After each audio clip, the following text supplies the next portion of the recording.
কফোঁটা চোখের জল ফেলেছো যে তুমি ভালোবাসবে। কফোঁটা চোখের জল ফেলেছো যে তুমি ভালোবাসবে।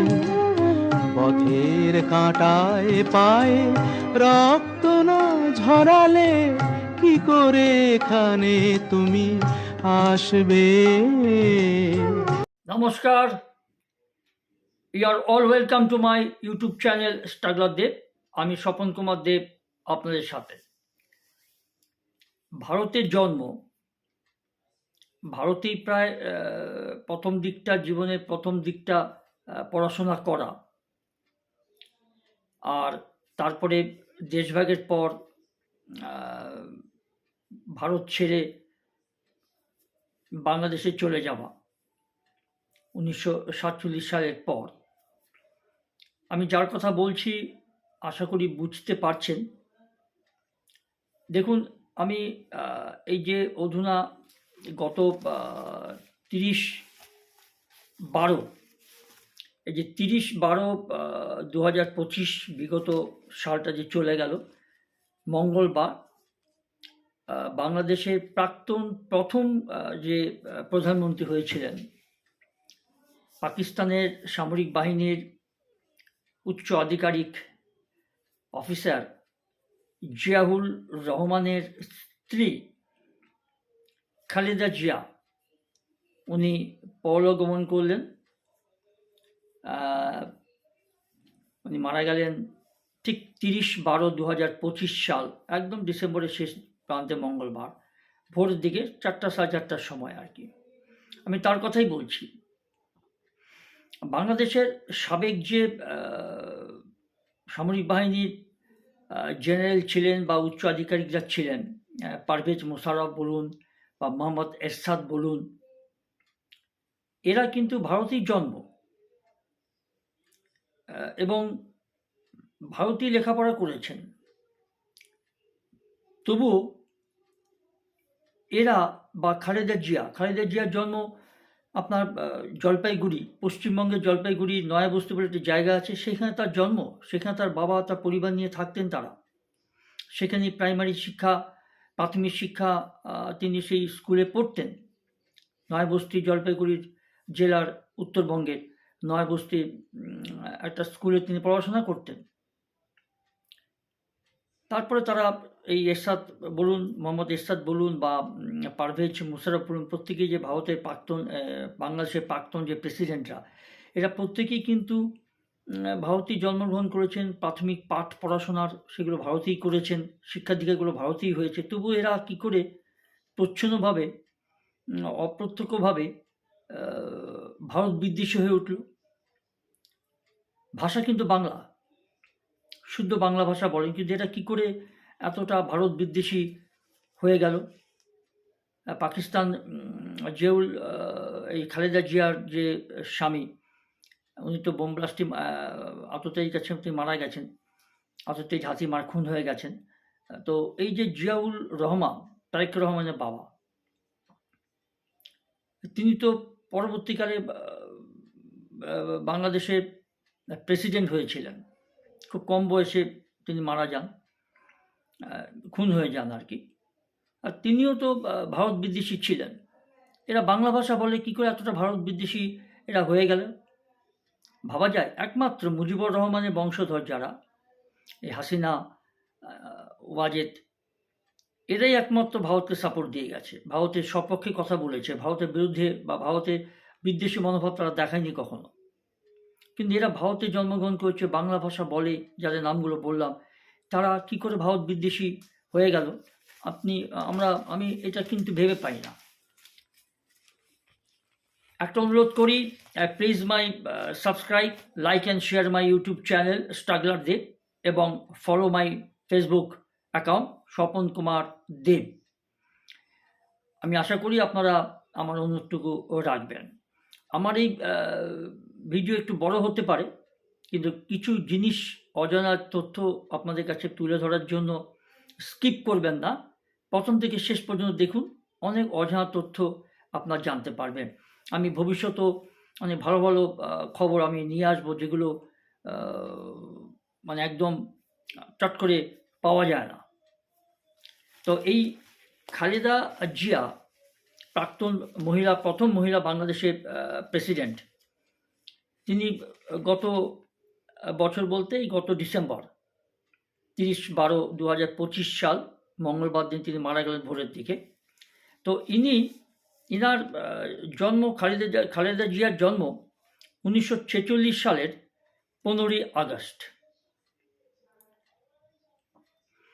ইনার পিতার নাম ছিল মোহাম্মদ ইস্কান্দার মজুমদার, পদবীটা মজুমদার, বাঙালি পদবী।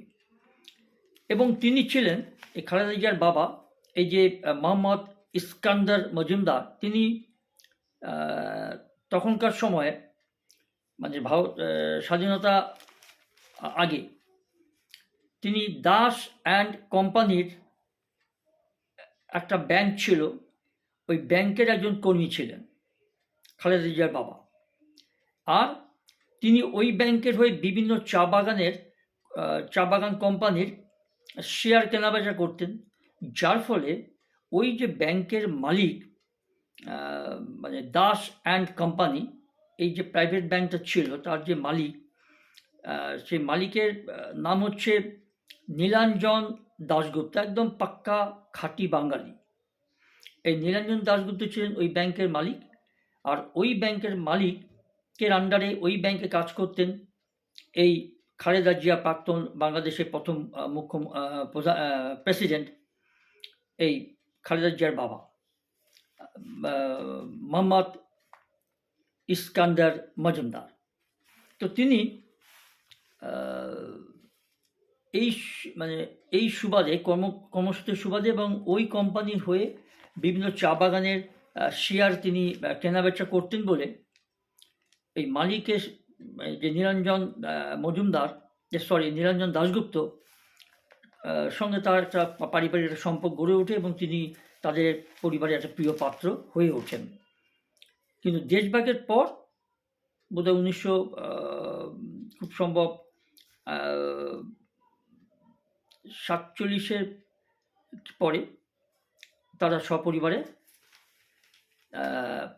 পূর্ব পাকিস্তানে চলে যায়।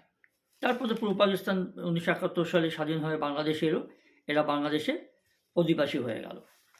আমি সেটাই বলতে চাইছি, আজকে এদের নিয়ে একটা চাঞ্চল্যকর বলতে কিছু ভালো খবর দিই। এই খালেদা জিয়া এবং প্রাক্তন পরবর্তীকালে যে মুজিবুর রহমানের কন্যা শেখ ওয়াজেদ হাসিনা বা শেখ হাসিনা ওয়াজেদ, এদের দুজনের মধ্যে যে একটা দ্বৈরথ ছিল, এই দুজনের মধ্যে যে একটা মানে নেকটুনে লড়াই ছিল। তো এই যে লড়াইটা ছিল একদম কি বলে, যে টক্করটা ছিল দুজনে কাটে টক্কর ছিল, সেই টক্করটা সম্বন্ধে বলছি একটু জানার জন্য। আমি মনে করলাম যে খবরটা একটু জানাই আপনাদের, যে একটা বাংলাভাষী রাষ্ট্র, যে রাষ্ট্র ভারতের দয়াতে, ভারতের করুণায় এখনও বেঁচে আছে বাংলাদেশ। ভারত পৃথিবীর মতো ওইরকম একটা দেশ বলে এখন এত অত্যাচার সহ্য করেও পাকিস্তান এবং বাংলাদেশের বিরুদ্ধে কোনো সেরকম কড়া ধাঁচের কোনো অ্যাকশন নেয়নি। এটা যদি আজকে ইসরায়েল হতো, এটা যদি আজকে আমেরিকা হতো, ছেড়ে কথা বলতো না। এই দেখুন, এই গত পরশু মনে হয় খুব সম্ভব, এই 2-3 তারিখে জানুয়ারি মাসে 2026 সাল, আমেরিকা সরাসরি অ্যাটাক করলো ভেনেজুয়েলা দখল করে দিল। তাদের মানে পৃথিবীর মধ্যে বিশ্বের সবচেয়ে বৃহত্তম তৈল শোধনাগার সেখানে আছে, তৈল খনি, তেলের খনি, সেটা দখল করে নিয়েছে এবং তার প্রেসিডেন্টকে একদম তার সস্ত্রীক তাকে গ্রেপ্তার করেছে। আমেরিকা বলেই পারছে। ভারতের ক্ষমতা হবে? ক্ষমতা হয়নি। মুখে বড় বড় বুলি মারতে পারবে ভারত, যার জন্য পাকিস্তান এখনও সেই ধ্বংসাত্মক কাজগুলো করে যাচ্ছে, নাশকতামূলক কাজ করে যাচ্ছে, জঙ্গি ঢুকিয়ে যাচ্ছে। এখনও তারা প্ল্যান করছে, পরিকল্পনা করছে কী করে ভারতের বিরুদ্ধে নাশকতামূলক কাজ করা যায়। তো তফাৎটা এইখানে। আর যেই জন্য বাংলাদেশ আজকে একটা হিন্দু বিদ্বেষী রাষ্ট্র হিসেবে পরিচিতি লাভ করেছে। খোকন দাস বলে একজন রিসেন্ট দীপুচন্দ্র দাসকে তো মেরেই ফেললো। তারপরে আবার খোকন দাস বলে একজন নিরীহ হিন্দু ওষুধ ব্যবসায়ী, তিনি রাত্রেবেলা দোকান বন্ধ করে দিয়ে, ওষুধ দোকান বন্ধ করে দিয়ে তিনি বাড়ি ফিরে ঘুমাচ্ছিলেন ঠান্ডার মধ্যে। তার বাড়ি সহ কিছু বাংলাদেশি উগ্রপন্থী, ভারত বিদ্বেষী এবং হিন্দু বিরোধী আগুন দিয়ে জ্বালিয়ে দিল, বাইরে থেকে শিকল লাগিয়ে দিল। গতকাল জীবন মরণ সংগ্রাম করে লড়াই করার পর, জীবনে মানুষের জমে টানাটানি করার পর, মানুষের জীবন জমে লড়াই করার পর বোধহয় গতকাল এই খোকন দাস মারা গেলেন ঢাকার হাসপাতালে। গতকাল বলতে ধরে রাখুন 3 তারিখ হবে শনিবার দিন, 3রা জানুয়ারি 2026 সাল। তবুও ভারত এখনো পর্যন্ত ক্ষমতা হয়নি এগুলোর বিরুদ্ধে অ্যাকশন নেওয়ার। পাকিস্তান এত খারাপ কাজ করে যাচ্ছে, এখনো সেই পাক অধিকৃত কাশ্মীর দখল করার সাহস দেখাতে পারেনি। এটা ইসরায়েল বা, আবারও বলছি, ইসরায়েল বা আমেরিকা হলে 1 সেকেন্ড সময় নিত না। সেটা ইসরায়েল করে দেখিয়েও দিয়েছে, আমেরিকাও দেখিয়েছে।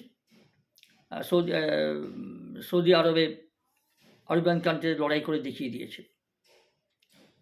ইরান সৌদি আরবকে চট করে ডাইরেক্ট আক্রমণ করেনি, কিন্তু এই যে ইরানকে অ্যাটাক করেছিল এই গত বছরে, এগুলো তারা ক্ষমতা রাখে, ভারতের সেই ক্ষমতা নেই। যতই ভারত সামরিকভাবে উন্নতি লাভ করুক না কেন, যাই হোক, হোয়াট এভার লাইক দ্যাট, এই বাংলাদেশের পরিস্থিতির কথাই বলছি আমি। এরা বাংলায় কথা বলে, ভারতের দয়ায় বেঁচে আছে, ভারতের দয়াতে স্বাধীনতা লাভ করেছে, অথচ আজকে ভারতের বিরোধী হয়ে গেল। এতটা ভারতের বিদ্বেষী কী করে হলো? জামাত ইসলাম একদম পাকিস্তানপন্থী। 1971 সালে যখন ভারত পাকিস্তানের সঙ্গে যুদ্ধ করছে, ভারতের সৈন্য এবং বাংলাদেশের মুক্তিযোদ্ধারা, এই জামাত ইসলামের নেতারা, এই জামাত ইসলাম দলটা, এরা পাকিস্তানের পক্ষ হয়ে প্রচুর বাংলাদেশি সৈন্যদেরকে মেরেছে, ভারতীয় সৈন্যদের হত্যা করেছে, প্রচুর নারীকে ধর্ষণ করেছে এরা, হিন্দু নারীকে। এই জামাত ইসলামের এই দলটার লোকেরা পাকিস্তান সৈন্যবাহিনীর সঙ্গে, অথচ এই জামাত ইসলামের সঙ্গেই কিন্তু এই খালেদা জিয়া পরবর্তীকালে আতাত করে ভোটে লড়েছিল। এই জামাত ইসলাম একমাত্রকে টাইট করে রেখেছিল, নিষিদ্ধ করে দিয়েছিল, কিছু জঙ্গি নেতাদেরকে জেলে পুরে দিয়েছিল এই বঙ্গবন্ধু মুজিবুর রহমানের কন্যা এই শেখ হাসিনা বাজেদ। সেই বিষয়ে আমি আসি, আমার ওইটার জন্য আমি আপনাদের সঙ্গে একটু শেয়ার করছি যে ওরা বাংলাদেশে বাংলাভাষী, ভারতের সঙ্গে যোগাযোগ আছে, ভারতে জন্মগ্রহণ করেছে, ভারতে লেখাপড়া করেছে, এরা কি করে এত ভারত বিদ্বেষী হয়ে গেল? আর এই যে মালয়েশিয়া থেকে যখন দেশে ফিরেছে খালেদা জিয়ার ছোট ছেলে আরাফাত রহমান কোকোর মরদেহ 2015 সালের 24শে জানুয়ারি মালয়েশিয়ার একটি হাসপাতালে মারা যায় মাত্র 46 বছর বয়সে এই কোকো মানে খালেদা জিয়ার ছোট ছেলে, তারেক রহমানের ছোট ভাই। এবং সেই কারণ হিসেবে দেখানো হয়েছে যে 1/11 এর সেনা মানে সরকারের আমলে, বাংলাদেশে যখন সেনার রাজত্ব ছিল, সেই সময় সেনা সরকারের আমলে সামরিক বাহিনীর হেফাজতে তার উপরে ভয়াবহ শারীরিক নির্যাতনকেই দায়ী করা হয়েছে খালেদা জিয়ার ছোট ছেলে। তিনি মারা যান চিকিৎসারত অবস্থায় মালয়েশিয়ার একটি হসপিটালে। তারপর দেহটা আনা হয় বাংলাদেশে, সেটা 2015 সাল 24শে জানুয়ারি। এবার তখন দেখুন, এই দেহটি আসার পরে রাত 8টার সময় তৎকালীন প্রধানমন্ত্রী শেখ হাসিনার সমবেদনা জানাতে হাজির ছিলেন বিরোধী নেত্রী খালেদা জিয়ার গুলশানের দপ্তরে। বিএনপির জাতীয় বাংলাদেশ জাতীয় পার্টি, বিএনপি, সেই দলের দপ্তর। গুলশন বলে একটা পস এরিয়া আছে। আমি সেখানে বাংলাদেশে যাওয়ার সময় আমি এই গুলশন এলাকাতে গিয়েছি। একটা পস এরিয়া, ধানমন্ডির মতো, যেখানে মুজিবুর রহমানের বাড়ি। এখন তো সে ধূলিসাৎ করে দিয়েছে। যাই হোক, তো সেটা আমি প্রত্যক্ষ করেছিলাম। ঢাকা বিশ্ববিদ্যালয়, যেখানে মুক্তিযুদ্ধের আঁতুড়ঘর, যেখান থেকে মুক্তিযুদ্ধ শুরু হয়েছিল, এগুলো আমার ভাগ্যে হয়েছিল, আমি দেখেছিলাম। তো এই নিয়ে আজকে আমি করছি এই জন্য যে খালেদা জিয়ার অতীতটা আপনাদেরকে জানাতে চাই।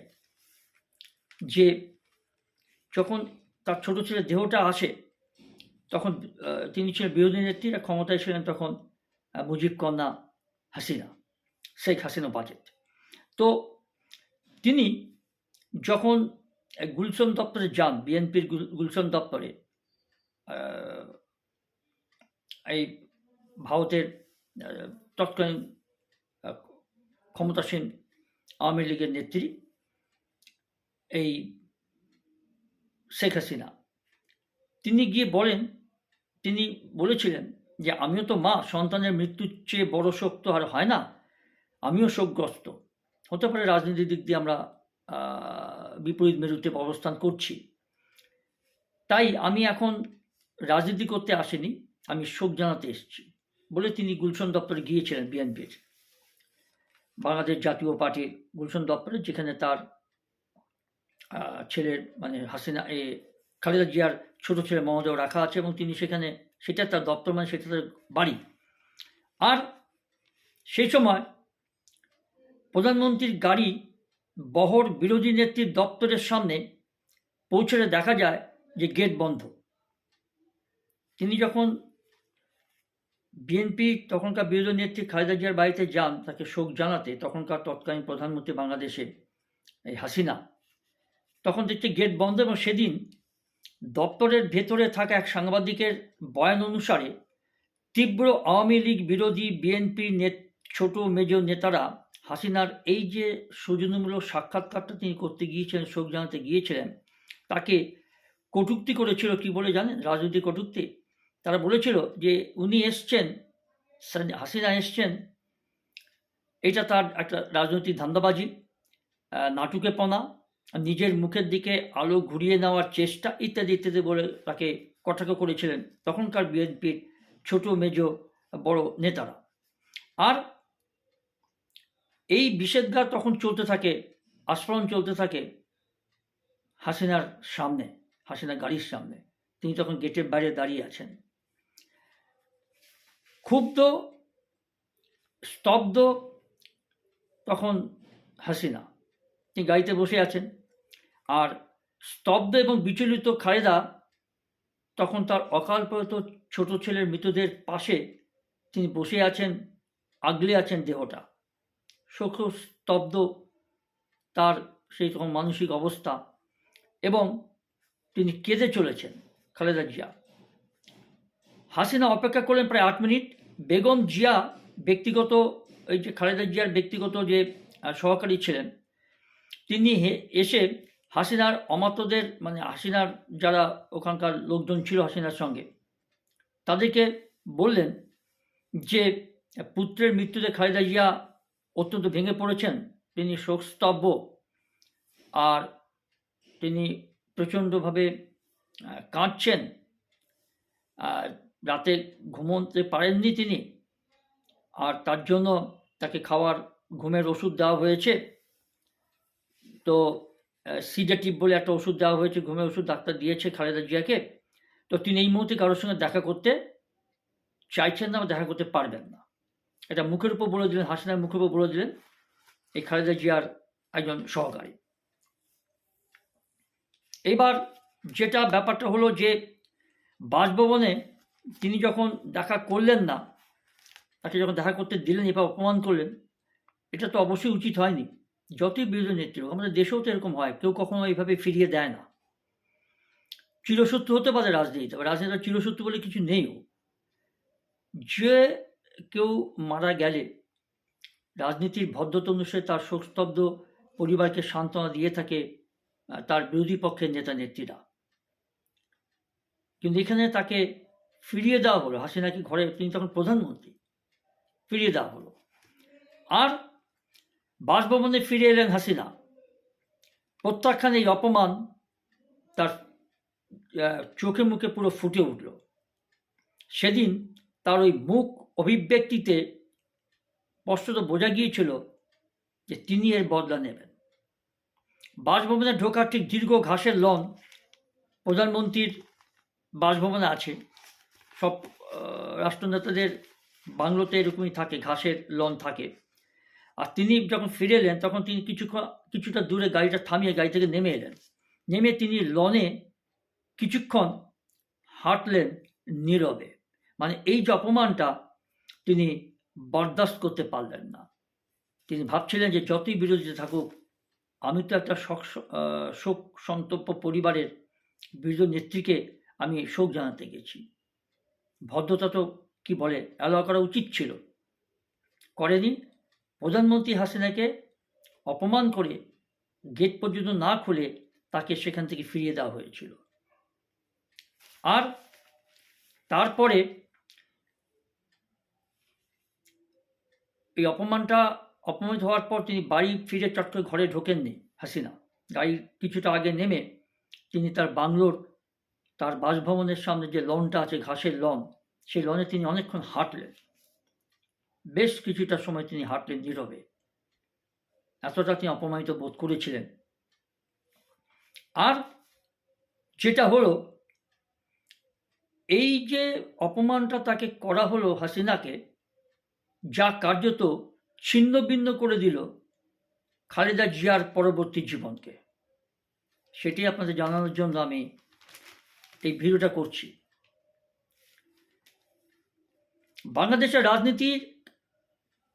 বাংলাদেশের যে রাজনীতিক এবং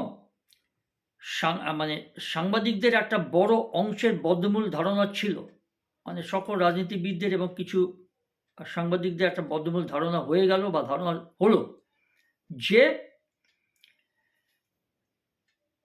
সেদিন বেগম খালেদা জিয়ার ব্যক্তিগত সহকারী যদি শেখ হাসিনাকে ফিরিয়ে না দিতেন, আর খালেদা জিয়ার বিরুদ্ধে ১/১১ সেনা শাসকদের আমলে দায়ের করা যে দুর্নীতি মামলাগুলি তদন্ত ওইরকম দুর্বার গতিতে হাসিনা উন্মুক্ত করতেন না। সেই অপমানটা যদি সেদিন হাসিনাকে না করতেন খালেদা জিয়া বা খালেদা জিয়ার সহকারী, সে অভ্যতাটা যদি না করতেন, তাহলে হয়তো এতগুলো মামলা, কেস বা জেলে এত বছর খালেদা জিয়াকে কাটাতে হতো না। বা ওই সেনার সরকারের আমলে কিছু দুর্নীতি দায়ে খালেদা জিয়াকে বিচার করে তাকে জেলে পচতে হতো না। আর সেখান থেকে তার দুরারোগ্য ব্যাধি শুরু হয়। অধিকাংশ সময়টা খালেদা জিয়া জেলেই কেটেছে। এই অপমানের জন্যই তার পুরনো যে কেসটা তদন্ত করে তার প্রকাশ্যে নিয়ে এলো হাসিনা সরকার প্রশাসন। এবং আর একটা কথা, যে তারপরে কি হলো জানেন ব্যাপারটা? তারপরে হলো যে তাকে দীর্ঘ সময় এই অপমানের ফলে তাকে কারাগারে কাটাতে হয়েছিল। 2024 সালে আগস্ট মাসে আওয়ামী লীগ সরকার অভ্যুত্থানের ক্ষমতাচ্যুত হওয়ার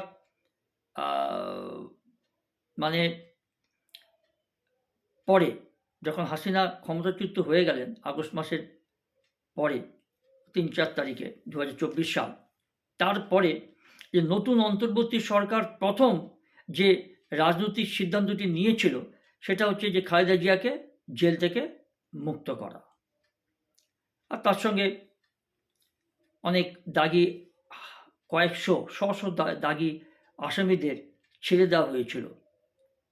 এই মোহাম্মদ ইউনূসের সরকার, অন্তর্বর্তীকালীন সরকার ছেড়ে দিয়েছিল। তার সঙ্গে খালেদা জিয়াকে মুক্তি দেওয়া হয়েছিল। আর কিন্তু জানেন, কারাবাসের এই নেত্রীর শরীরে, খালেদা জিয়ার শরীরে দীর্ঘদিন কারাবাস করার ফলে যে মারণ রোগ তার শরীরে থাবা বসিয়েছিল, তার যন্ত্রণা দীর্ঘ সময় ধরে তাকে সইতে হয়েছে এই বিএনপি বা বাংলাদেশ জাতীয় পার্টির সর্বনেত্রী, প্রাক্তন প্রধানমন্ত্রী বা প্রেসিডেন্ট যাই বলুন না কেন, খালেদা জিয়াকে। এই সেনা শাসক বলুন, এই যে সেনা শাসক থেকে রাষ্ট্রপতির দায়িত্ব নিয়ে জিয়াউর রহমান, খালেদা জিয়ার স্বামী, এই জিয়াউর রহমান বাংলাদেশ গঠনে তখন প্রায় সতত সক্রিয় পণ্ডিপাত করছেন ক্ষমতা পেয়ে। সামরিক বাহিনীর উচ্চ আধিকারিক ছিলেন খালেদা জিয়ার স্বামী জিয়াউর রহমান। এই জিয়াউর রহমান তখন ক্ষমতায় এসে যখন তিনি প্রেসিডেন্ট হলেন বাংলাদেশে, তখন তিনি শাসনটাকে গ্রহণ করে বাংলাদেশটাকে গঠন করার দিকে তিনি তখন রাজনৈতিকভাবে পণ্ডিপাত করছেন, প্রচণ্ড পরিশ্রম করছেন, কর্মব্যস্ত হয়ে পড়েছেন। আর ঠিক সেই সময় 35 বছর বয়সে 1981 ঠিক 30শে মে চট্টগ্রামে সার্কিট হাউসে বিদ্রোহী সেনাদের আকস্মিক আক্রমণে তিনি প্রাণ হারান। সেনাদের অভ্যুত্থানে জিয়াউর রহমান খালেদা জিয়ার স্বামী মারা যান সার্কিট হাউসে। বিপন্নতার সেই চরম সময়ে সুস্থ কিশোর 2 পুত্রকে নিয়ে শুধু সংসার সামলানো নয়, স্বামীর স্বপ্নের দল এই বিএনপির হাল ধরেন জলপাইগুড়ির চা বাগান ধারে ছোটবেলা কাটানো এই খালেদা জিয়া। তখন তার নাম ছিল খালেদা খানম পুতুল। 1983 সালে সেনাশাসক হুসেন মোহাম্মদ এরশাদ, এই যে হুসেন মোহাম্মদ এরশাদের বিরুদ্ধে গণ আন্দোলনে যে 7 দলের জোট তৈরি করে ফেলেছেন এই খালেদা জিয়া, সদ্য বিধবা হয়েছেন, সদ্য তার নাবালক 2 পুত্র, তাদেরকে সংসার সামনে তাদেরকে মানুষ করার সাথে সাথে তিনি এই বিএনপি দলের হালটা ধরলেন এবং তখনকার এই হুসেন মোহাম্মদ এরশাদ তখন ছিলেন ক্ষমতায়, তার বিরুদ্ধে আন্দোলন গড়ে তুলেন, 7টি দলের জোট তিনি তৈরি করলেন।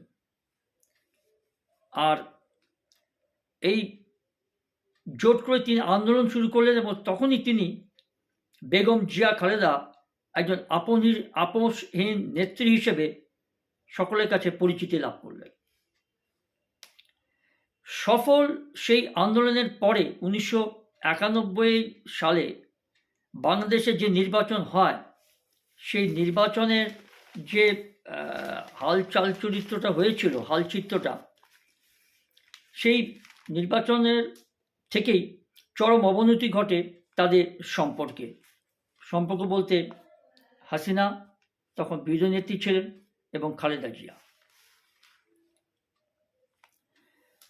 আর তা বজায় থেকে গেল একদম খালেদা জিয়ার মৃত্যুর শেষ দিন পর্যন্ত। যদিও বেগম জিয়ার মৃত্যুতে শেখ হাসিনা শোকবার্তায় লিখেছেন, তিনি এখন বর্তমান ভারত থেকে তিনি একটা শোকবার্তা পাঠিয়েছেন যে বাংলাদেশের প্রথম মহিলা প্রধানমন্ত্রী হিসেবে এবং গণতন্ত্র প্রতিষ্ঠার আন্দোলনে খালেদা জিয়ার অবদান অপরিসীম। দেখুন, এটা রাজনীতিকবিদ, তার সৌজন্যবোধ আছে, তিনি সেই সৌজন্যবোধটুকু তিনি বজায় রেখেছেন, যতই তাদের দুজনের মধ্যে চিরশত্রুতা থাকুক না কেন। তবে দীর্ঘ রাজনৈতিক জীবনে বরাবর আওয়ামী লীগের নেত্রী শেখ হাসিনার সঙ্গে তার পুরো কাটে টক্কর একদম ভবিতব্য হয়ে উঠেছিল দুজনের মধ্যে, খালেদা জিয়া এবং শেখ হাসিনা ওয়াজেদের মধ্যে। আর 1/11 মানে 2011 জানুয়ারি মাসে সেই আমলে সংসদ ভবন সংলগ্ন পাশাপাশি 2টি বাড়িতে তাদের বন্দি করে রেখেছিল তখনকার সেনারা। আর তখন তো সেনা ক্ষমতায় নিয়েছে বাংলাদেশে, সামরিক শাসন চলছিল। আর এই 2 নেত্রীকে বন্দি করে 2টো পাশাপাশি বাড়িতে আটক করে রাখা হয়েছিল। তখন শোনা যায় যে সেই সময় এই টক্কর 2 নেত্রীর যারা অনুচর, সেই অনুচর মহিলাদের চিৎকার অবিকৃত ঝগড়াঝাটি পর্যবেক্ষিত হতো দিনের পর দিন, রাতের পর রাত। পাশাপাশি দুটো ঘরে আটক ছিল দুজন, আর তাদের অনুচররা। সেটা নিয়ে একটা বিরাট ইতিহাস, বিশাল গল্প, ঘটনা। এবং তারপর তবে এই দুই নেত্রীকে বন্দি করে আমেরিকার ডিপ স্টেট এই সময় -2 ফর্মুলা হাসিনা এবং খালেদা জিয়াকে বাদ দিয়ে বাংলাদেশের রাজনৈতিক ব্যবস্থা প্রণয়ন কার্যকর করতে নেমেছিল পাকিস্তানের শক্তি। পাকিস্তান বলছি কেন, I am sorry for that, আমেরিকার ডিপ স্টেট। এটা আমেরিকার চরিত্র আছে, যেটা চীন থেকে ধার করা চরিত্রটা আমেরিকার আছে। পরের বিষয়ে নাক গলানো, যেহেতু শক্তিটা বৃহৎ শক্তি বলে। এখন আমেরিকার সঙ্গে টক্কর দেওয়ার মতো অনেক দেশ তৈরি হয়ে গেছে। চীন, রাশিয়া, ইরান, সৌদি আরব, ভারত। এখন পাকিস্তান, এখন আমেরিকার এই সকল কিছু দেশ পরোয়া করে না। তখন করত, তখন একটা বৃহৎ শক্তি হিসেবে পরিচিত ছিল আমেরিকা। তারা লোকের ঘটনাতে, লোকের দেশে অন্যের চীনের মতো নাক গলাতো। এবার সেখানে আমেরিকা একটা নাক গলিয়েছিল যে হাসিনাকে এবং খালেদা জিয়াকে পুরোপুরি -2 এই দুই নেত্রীকে বাদ দিয়ে তাদের মনোমত একটা সরকারকে বসানো বাংলাদেশে। তারপরে যে ব্যাপারটা হয়েছিল যে এই যে দুই নেত্রীকে বাদ দিয়ে, তাদেরকে বাদ দিয়ে একটা নির্বাচন করিয়ে আমেরিকার মনোমতো কাউকে ক্ষমতায় বসানোর একটা চেষ্টা তারা করেছিল। বাংলাদেশের গণমানুষের যে প্রত্যাখ্যান, সেই সময় গণ আন্দোলন হয়েছিল এই আমেরিকার বিরুদ্ধে, এই মনোভাবের বিরুদ্ধে, যার ফলে আমেরিকা তাদের ডিপ স্টেট, তারা বাংলাদেশটাকে দখল করতে সেই সময় পারেনি। মানে মনোমতো তাদের কোনো সরকারকে বসাতে পারেনি এই দুই নেত্রীকে বাদ দিয়ে, যাকে বলা হয় -2। আমার এই কাহিনীটার প্রথমেই তাই আমি বলেছিলাম। এই তো যে ব্যাপারটা তখন ঘটল, যে বাংলাদেশের রাজনৈতিক নিয়ন্তা হিসেবে তখন রয়ে যান দুই বিবদমান নেত্রী, বেগম খালেদা জিয়া এবং শেখ হাসিনা ওয়াজেদ। হাসিনা এই নিয়ে 3 বার পরবাসে, আর বেগম খালেদা জিয়া একবারের জন্য কিন্তু পাকিস্তান ছেড়ে যাননি। চিকিৎসা হয়েছে দীর্ঘদিন, তিনি একটা দুরারোগ্য ব্যাধি, কঠিন প্রাণঘাতী দুরারোগ্য ব্যাধিতে তিনি আক্রান্ত ছিলেন। তিনি ইংল্যান্ডে হাসপাতালে তিনি চিকিৎসারত ছিলেন, কিন্তু দেশ ছেড়ে কখনো তাকে পালাতে হয়নি। বিএনপির একটা জনভিত্তি ছিল, আর তার থেকে জনভিত্তি যেহেতু আওয়ামী লীগের ছিল সবচেয়ে পুরনো দল হিসেবে, তাই তারা কাটাকাটি টক্কর দিয়ে বিএনপিকে পরাজিত করেছিল। আর খালেদা জিয়ার মৃত্যু এবং শেখ হাসিনার দেশান্তরের এই জবনিকা পড়ল রাজনীতির ইতিকথায় বিরল এক দীর্ঘ এবং বর্ণময় দ্বৈরথের মাধ্যমে।